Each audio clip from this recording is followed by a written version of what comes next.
I always thought the house would outlive me. Not in a poetic way, just practical. Brick tends to do that. It had cracks I never fixed and a back door that stuck every winter, but it was steady. Like me, I suppose. I woke up every morning to the same light coming through the kitchen window, hitting the old table where my wife used to leave the newspaper folded just so. Even after she was gone, I kept folding it that way. Old habits don't ask permission to stay. My daughter, Elaine, started coming by more often after my fall. Nothing dramatic. I slipped on the porch step, bruised my hip, scared myself more than anything. After that, she showed up with groceries I didn't ask for and opinions I didn't need. She talked slower, like I'd suddenly misplaced half my hearing. I let it go. When you get to my age, you learn which battles cost more than they're worth. She brought papers one afternoon, said it was just to help with bills, simplify things. I remember the smell of her perfume mixing with the dust from the folder she set on the table. Cheap lavender. Too strong. I didn't like it, but I signed where she pointed. I trusted her hand when it hovered over the page. Parents aren't supposed to flinch when their children reach for them. A month later, I saw the sign. For sale. Bright white stake hammered into my front lawn like a marker. I stood there longer than I should have, feeling the sun on my neck, wondering if maybe it had been planted in the wrong yard. The neighbor waved, awkward. That's when you know it's real. Elaine didn't deny it. She said it was necessary, that the house was too much for me, that I'd be safer somewhere smaller. She used words like liquidity and planning. I used silence. There's a difference between not knowing what to say and knowing that saying it won't change anything. That night, I opened the drawer I hadn't touched since my wife passed, the one with the papers she insisted we keep ourselves. No banks, no children, no lawyers unless necessary. My fingers remembered the order even if my eyes needed more light now. Birth certificates, deeds, insurance forms, and one folded letter, yellowed at the edges. I sat at the table until my back complained. Read it twice, then once more, slower. It wasn't dramatic, just clear. Clearer than Elaine had been. I realized then that not all decisions are loud. Some are made quietly, long before anyone thinks they're needed. I didn't call her. I made coffee and waited for morning. The house creaked the way it always did at night, like it was breathing with me. I slept poorly, but not from fear, from certainty. The realtor knocked 2 days later. Young man, polite, uncomfortable. He said my name like it was already past tense, asked if it was a good time to walk through. I told him it was my time, and he could either respect that or leave. He stayed on the porch, clipboard tucked to his chest like a shield. Elaine called that evening, voice tight. She said the buyer was eager, cash, quick close. She said it would be easier if I cooperated. I asked her when she decided my life needed to be easier for her. She didn't answer that. She never did like questions that turned the light back on her. The paper mattered more than she knew. It wasn't flashy, no bold headings, just a condition written in my wife's careful handwriting, witnessed and filed long before Elaine thought adulthood meant authority. It stated plainly that any transfer of the house required my consent while I was of sound mind. And despite what Elaine liked to imply, I still knew my own name, my address, and exactly how betrayal feels when it wears a familiar face. I went downtown alone. The bus ride took longer than I remembered, and the seat hurt my hip, but I wanted it that way. Some things you do yourself so no one can rewrite how they happened. The clerk read the document slowly, then looked up at me with something like respect. Or maybe pity. Hard to tell the difference these days. By the time Elaine realized there was a problem, it was already done. The sale halted. The buyer backed out. The realtor stopped calling. Elaine showed up at the house, furious in that quiet, controlled way she learned from her mother. She said I embarrassed her, that I'd ruined her plans. She said she was only trying to help. I asked her if help is still help when it takes, without asking. She cried then, not loudly, just enough to make the moment slippery. I didn't hug her. That's a choice that still sits heavy with me, but I won't pretend it wasn't deliberate. She doesn't visit much now, sends texts instead, short ones, weather updates, doctor reminders. The house is still mine. The cracks are still there. So am I. Sometimes I sit at the table and imagine what she tells people about me. Probably that I'm stubborn, that I don't understand how things work anymore. Maybe she believes that. Maybe believing it makes what she did easier to live with. I keep the papers in a different drawer now, closer. Not because I'm afraid, but because I've learned something late that I wish I'd learned sooner. Family decides a lot with words and smiles, but in the end, it's the quiet pages that tell the truth. If you're listening to this, and you still have something that matters to you, don't assume love replaces clarity. Sit down, read what you signed. Ask the uncomfortable questions while you still can. I didn't lose the house, but I lost something else that day, and I'm not sure it's coming back. Elaine stopped calling altogether after that. Not at first. At first, there were messages that sounded like duty clearing its throat. Hope you're well. Let me know if you need anything. Then those thinned out too, like a radio losing signal as you drive away from town. I didn't chase them. Chasing has never brought anyone closer in my experience. It only shows them where you're weakest. The house changed after the sale collapsed. Not physically. Same creak in the hallway, same loose tile near the sink, but the air felt watched, like it knew it had almost been passed to strangers. I caught myself apologizing to it once, out loud. That's when you know you're old, when buildings start feeling like witnesses. People talk about betrayal like it's always loud. Slammed doors, raised voices, lawyers barking into phones. This wasn't that. This was careful, measured. Elaine had convinced herself she was doing the responsible thing. She told her husband that I was confused, told her friends I was stubborn, maybe even told herself I'd thank her later. That's the most dangerous kind of lie, the one that dresses itself as kindness. I went through the rooms, slowly after everything settled. Not searching, just remembering. The dent in the hallway wall from when Elaine was 12 and tried to roller skate indoors. The mark behind the bedroom door where my wife measured her height every year until she stopped wanting to be measured. Those weren't assets. They weren't liabilities. They were proof. And proof doesn't show up on closing documents. The lawyer called me in a week later. Different tone now. Careful, respectful. He said Elaine was upset, that she felt blindsided. He asked if I wanted to smooth things over. That phrase. Smooth things over. Like you're ironing a shirt instead of talking about trust cracking down the middle. I told him no. I said sometimes things need to stay wrinkled so you remember how they were folded. Elaine showed up unannounced one evening as the sun was going down. She stood on the porch for a long time before knocking. I watched through the curtain and didn't rush. That was another choice. Small, petty maybe, but honest. When I opened the door, she didn't step inside, just stood there, arms crossed, eyes darting past me into the living room like she was already taking inventory again. She said she felt betrayed. That word again. Funny how it travels. She said I went behind her back. I asked her if that was how it felt. She nodded. I told her to remember it. I didn't raise my voice. Didn't need to. Age gives you volume without sound. She finally cried properly then. Not the careful kind. The messy kind that pulls your face apart. For a moment, I almost reached for her. Almost told her we could forget it. That's the reflex of being a parent. To fix. To absorb. But something in me stayed seated. I realized if I took that pain from her now, she'd never learn where it came from. She left angry, slammed the car door hard enough to rattle the porch light. The silence afterward was thick. I sat down at the kitchen table and noticed my hands were shaking, not from fear, from holding something back too long. That night I dreamed about paperwork. Endless stacks of it, sliding off tables, blowing down hallways, names smudged, signatures floating away before I could read them. I woke up with my heart racing and laughed at myself. Even sleep wasn't safe from administration anymore. Weeks passed, then months. I settled into a quieter routine, fewer calls, fewer explanations. There's a relief in that, I won't pretend otherwise. But relief isn't the same as peace. Peace has warmth. This felt more like a room that finally stopped echoing after everyone left.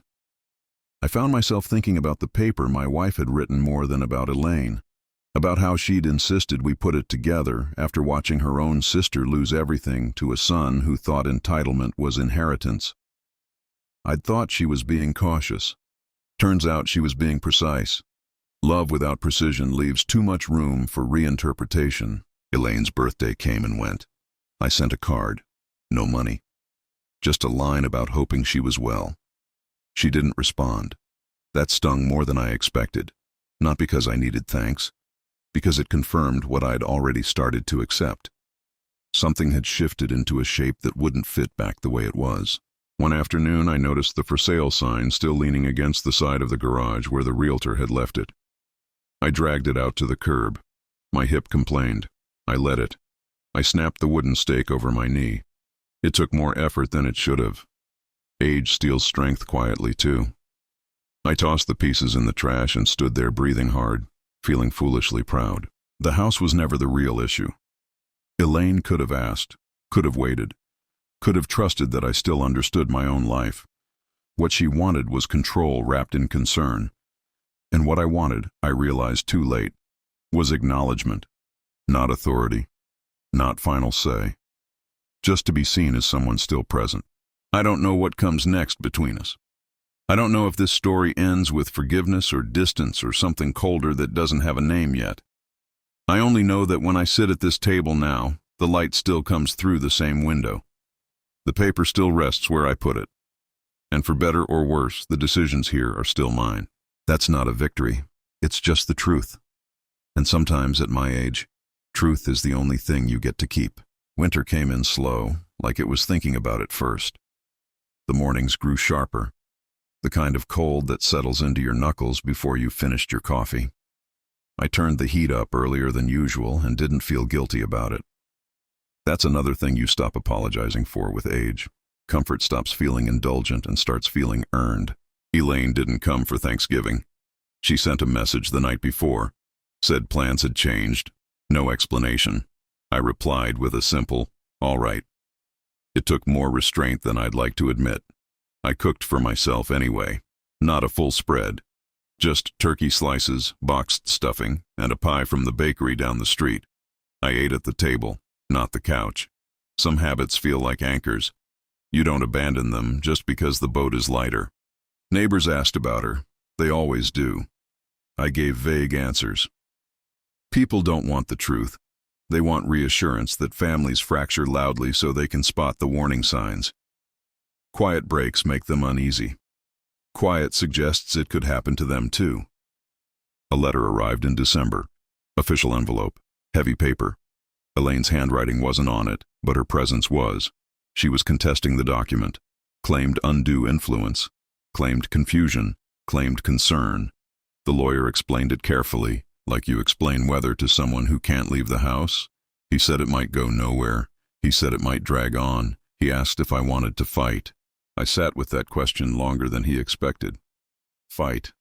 Such a young word, full of movement and noise. I told him yes, but not for the reason he assumed. I wasn't trying to win. I was trying to draw a line she'd have to see, even if she hated it. Depositions are strange things. You sit under bright lights while strangers ask about your memory, your health, your habits. They smile while they doubt you. They nod while they look for cracks. I answered slowly. Not because I was unsure, but because speed invites interruption. One lawyer asked if I understood what a power of attorney meant when I signed it. I told him I understood it better than he did, because I'd lived long enough to see what happens when trust goes undocumented. Elaine didn't look at me when she testified. Her voice was steady. She said she was scared I'd be taken advantage of. She said she was overwhelmed. She said she was trying to protect me. All true, in her own way. She just never said she was wrong. That omission mattered more than anything else she said. Afterward, she tried to speak to me in the hallway. I stopped her with a raised hand. Not angrily, just firmly. I told her there would be time later, if there was going to be time at all. Her face tightened, and for a moment I saw the little girl who hated being told to wait. Then she turned away. That image stayed with me longer than the legal arguments. The case resolved quietly, as most things do, if you wait long enough. The document stood. The challenge was withdrawn. No apology attached, just resolution. The lawyer congratulated me. I told him not to confuse relief with celebration. I spent Christmas alone. Not lonely, there's a difference. I wrapped nothing. I opened nothing. I listened to the radio and let old songs wander through the rooms. Memories came with them, uninvited but not unwelcome. My wife's laugh, Elaine's teenage scowl, the way the house smelled when everyone was home at once. Those memories didn't hurt. What hurt was realizing they belonged to a version of us that no longer existed. Elaine called in January. Her voice sounded tired, older. She asked how I was. I told her the truth, that I was managing, that the hip still ached, that the furnace made a noise I didn't like. She listened, didn't interrupt. That felt new. She said she'd been angry. I waited for more. It didn't come. Sometimes people offer you a doorway and expect praise for opening it, even if they don't walk through. I thanked her for calling. That surprised her. I could hear it. After the call, I sat in my chair and stared at the wall for a long time. I wasn't sure if we'd taken a step forward, or just circled the same ground more politely. Age teaches you that progress isn't always movement. Sometimes it's just less resistance. The house felt quieter as winter wore on. Not emptier, just settled. I fixed the loose tile by the sink. Took me 3 tries and more swearing than I'll admit. I stood back afterward and felt a small, private satisfaction. Proof that I could still repair something instead of just remembering how it used to be. I don't know what Elaine tells herself now. I don't know if she still believes she was right. Maybe she always will. Belief is stubborn that way. I do know this. If I had signed everything away without question, she'd be living more comfortably, and I'd be somewhere smaller, wondering why my name no longer opened my own door. People think justice looks like punishment. It doesn't. Sometimes it looks like boundaries that hold even when they're tested. Sometimes it looks like a daughter learning too late that love doesn't give you ownership. I still keep the papers close. Not because I expect another fight, but because they remind me of something I forgot for a while. Being old doesn't mean being finished. It just means the stakes are quieter, and the consequences last longer. If there's an ending here, I haven't reached it yet. The house is still standing. So am I. And between those two facts, there's enough weight to carry me forward, one careful step at a time. Spring crept in without asking, the way it always does. One morning I noticed the light lasted longer on the kitchen floor, stretching past the table leg and touching the cabinet like it was testing boundaries. I opened a window and let the air in, cold but honest. The house responded with a sigh through the walls. I've learned to listen for those things. They tell you when something is changing before people do. Elaine came by in March. No warning, no groceries. Just herself, standing there with her coat still on, like she wasn't sure she'd stay.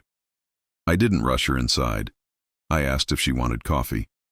She said yes, then corrected herself and said tea. That small hesitation told me more than her face did. We sat at the table, the same one where she'd slid papers toward me months earlier. She didn't look at it much this time. She talked about work, about her husband's back pain, ordinary things. I let her. You don't interrupt someone when they're building courage out of small talk. Eventually, she said she'd been thinking about the house, about how it felt when she grew up here. She said she didn't realize how much it meant to me until she almost took it away. I waited. Silence does better work than agreement. She asked if I thought we could move past it. I told her I didn't know. That answer surprised her. She'd expected a door, one way or the other. What she got was a hallway, long, narrow, uncertain. I said trust doesn't reset just because time passes. It rebuilds in pieces, and some pieces don't fit the way they used to. She nodded, not defensively, just tired. She said she felt like she'd failed. That word again. Failure. Parents teach it, children inherit it, and everyone pretends it belongs to someone else. I told her failure isn't what scares me, certainty does. Certainty is what makes people stop asking. She left after an hour, hugged me awkwardly, careful of my hip like I was made of glass. I didn't correct her. Sometimes you accept the care people know how to give, not the care you wish they'd learned. After that, She started calling once a week. Short conversations, updates, no decisions, no advice offered, just presence. It felt strange, like learning a new language with familiar words. I didn't tell her about the days I felt lonely. I didn't tell her about the nights I talked to the house again. Those things are mine now. The lawyer sent one last letter, closing the file. I put it in the drawer with the others, then closed it carefully. That drawer has become a kind of border. Everything important lives there. Everything else can drift. I noticed myself becoming more careful with people. Not suspicious, just slower to assume. When the neighbor asked if I'd ever consider selling, I said no, without explaining. Explanation is a habit you break late in life, once you realize how often it's mistaken for permission. Elaine invited me to dinner in May. First time at her place since all of this began. I went. Drove myself. Sat at the table she'd chosen. Ate the food she'd cooked. Watched how she watched me. Like she was waiting for approval she didn't ask for. I told her the chicken was dry. Her husband laughed, relieved. She rolled her eyes. For a moment it felt almost normal. After dinner she brought out old photo albums, another careful choice. We flipped through them slowly. She pointed at faces, asked questions she already knew the answers to. I answered anyway. Memory isn't about information, it's about permission to revisit. On the drive home I realized something uncomfortable. I enjoyed the evening. That didn't erase what happened. It didn't forgive it. But it complicated it. Complications don't feel like healing. They feel like work. And work, at my age, needs to justify itself. I started thinking about what would happen after me. Not in a dramatic way, just logistics. I reviewed the papers again, adjusted one thing, clarified another. Not out of spite, out of precision. I won't leave room for interpretation again. Love doesn't need ambiguity to prove itself. Elaine doesn't know I did that. She might someday, or she might not. Either way, the decision is already made. That's another thing you learn late. Some choices are for peace of mind, not conversation. The house continues to age alongside me. The roof will need work soon. I made a note, called a contractor, took care of it myself. There's pride in that, but also practicality. I don't want unfinished business clinging to the walls when I'm gone. Sometimes, late at night, I think about the version of me who signed those papers without reading closely. I don't judge him. He was acting out of habit, not weakness. Habits can betray you too if you don't keep an eye on them. Elaine and I exist in a new shape now. Not broken, not whole, something in between. We speak carefully. We listen more. That might be enough, or it might just be a pause before another reckoning. I don't pretend to know. What I do know is this. I wake up in my bed, I walk into my kitchen, I sit at my table. The house still answers to my footsteps. That steadiness matters more than anyone tells you. People talk about legacy like it's something you leave behind. I'm starting to think it's something you hold on to while you're still here, quietly, making sure it doesn't slip out of your hands when no one is looking. I don't feel triumphant. I don't feel defeated. I feel alert. And at this stage of life, that might be the most honest outcome there is. Summer settled in heavier than I expected. The kind of heat that doesn't announce itself, just lingers until everything feels slower. I started waking up earlier, before the sun got too ambitious. Mornings are easier when the world hasn't decided what it wants from you yet. Elaine kept calling, still once a week, sometimes twice. We didn't plan it that way. It just happened, like a habit forming without either of us naming it. We talked about ordinary things, a neighbor of hers who wouldn't stop complaining, a leak under her sink, my doctor changing my medication again, nothing that required judgment, nothing that required trust either. It was safer there, in the shallow water. One afternoon she asked if I needed help with the roof work. The contractor had started tearing off shingles, and the house looked exposed in a way that made me uneasy. I told her no at first. Reflex. Then I heard myself say yes. That surprised both of us. She showed up the next day in old jeans, hair pulled back, no makeup. She climbed the ladder slower than she would have 10 years ago. That caught my attention. Aging sneaks up on children too, just at a different pace. We stood in the yard watching the workers. barely talking. It was companionable in a cautious way, like two people who know one wrong step could reopen something neither wants to deal with again. At lunch, we ate sandwiches on the porch. She asked if I ever thought about selling now, on my terms. I didn't answer right away. The question wasn't offensive, just premature. I told her the house still knew my routines, that as long as that was true, I wasn't going anywhere. She nodded, like she was filing the information away instead of challenging it. That was new. Later that week, I found myself thinking about what I hadn't said, about how close she'd come to making decisions permanent without me, about how thin the line is between concern and control. I wondered if she understood it now, or if she was just learning how not to cross it again. The documents stayed untouched. I checked the drawer sometimes, not to reread them, just to confirm they were there. Presence matters. Objects behave differently when they know they're accounted for. In August, Elaine asked if I'd come with her to visit her mother-in-law in the care home. Her husband couldn't get off work.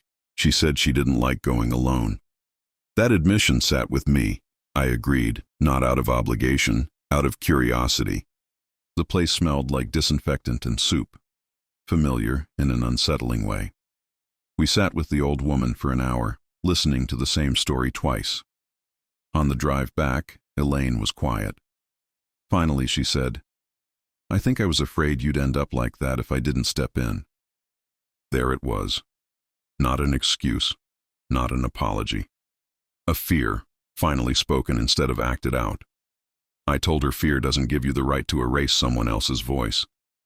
She didn't argue, just nodded and kept her eyes on the road. That conversation stayed with me longer than the legal fight ever did. It explained things without fixing them. Sometimes explanation is all you get. My health wobbled a bit after that. Nothing dramatic. Just enough dizziness to remind me I'm not negotiating with time, only borrowing from it. Elaine wanted to come to every appointment. I let her come to one. Boundaries aren't walls, they're measurements. She sat quietly in the doctor's office, hands folded, asking questions only when invited. I appreciated that more than she probably knows. Respect isn't loud, it shows up in restraint. That night I pulled out the old photo albums myself, not to reminisce but to sort. I separated a few things, labeled them clearly. I wrote notes in the margins, not sentimental ones, practical ones. Context matters when you're gone and someone else is deciding what something meant. I thought about leaving Elaine a letter. Then I didn't. Letters turn into performances. I wanted clarity, not confession. As summer faded, I felt something ease, not heal, ease. The sharpness dulled, the vigilance relaxed a notch. I didn't mistake it for safety, just familiarity. Familiar pain stopped screaming eventually. Elaine asked once if I trusted her again. I told her that trust isn't a switch. It's more like weather. You notice patterns, you prepare accordingly. She laughed at that, a little sadly. Said that sounded like something I would say. She wasn't wrong. The house stood solid after the roof work. Stronger, maybe. Or maybe I just needed to believe that repairs make a difference. I sat on the porch one evening, watching the light fade, thinking about how close I'd come to losing not just the house, but my say in how my life closed. I don't know what lesson Elaine took from all this. I only know the one I took. Love that isn't checked can drift into possession. And once that happens, paperwork becomes the only language that still listens. If this story feels unfinished, that's because it is. Life rarely gives you a final page you can point to and say, that's where it all made sense. What it gives you instead are stretches of quiet where nothing explodes. At my age, I've learned not to waste those. The house cooled as night settled in. I locked the door, turned off the lights, and went to bed, knowing tomorrow would look much like today. There's comfort in that, and for now, comfort is enough.